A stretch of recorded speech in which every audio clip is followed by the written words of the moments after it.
I want to go straight into, I guess, your running journey and how you've gotten to what you've achieved, really. I love going through people's, I guess, childhood and how they built up to what they, I guess, achieved. So starting with you, with your childhood life, what brought you to running? How'd you start, I guess? So there's two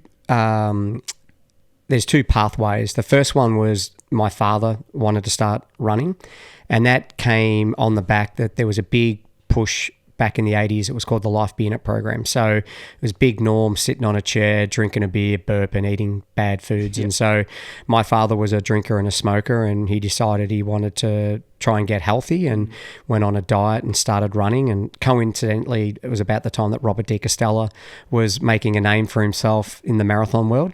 And then I went to Whittington Primary School, and my teacher, Jenny O'Markin, she created this program through Life Be In It as well, where for every kilometre that you ran, you basically got a sketch, an outline, and I'd go home and colour it in and put it into a book. So, and I still have it, believe it or not. And I would run before school and lunchtime and after school, and people would count my laps. So I was trying to accumulate as many of these sketches as I could to colour in. And as I said, then with my father, we would run around the Whittington estate, which was 3 kilometres around, and he would work a long, hard day, and 4:30, 5 o'clock, he and my other younger brother would head out and run 3 kilometres with him most nights of the week. And what did you like most about it as a kid? I think firstly, it was the opportunity to run with my dad when he would be in a happy place. Dad was always quite moody when we were younger, just because he worked so hard. He worked at the ingot mill, and then he had jobs where, he had his own sprinkler system, and he was a hard labourer.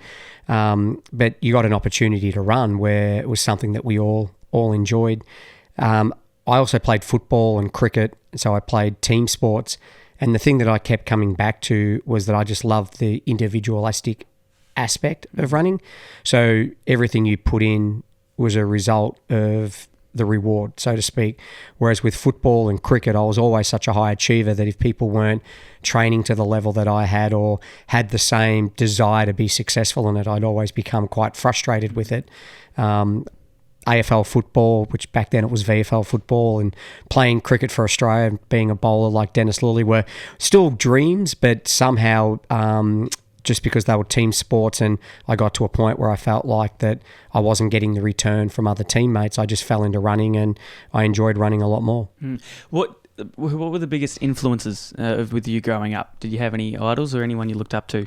Well, definitely Robert De Castella. He was a household name. And then after Robert De Castella was Steve Moneghetti. So the fact that I loved running and there were 2 successful marathon runners, it was pretty easy to have them as my role models. And then as I got older and, started to become successful, those 2 still were role models, but they became mentors and became friends.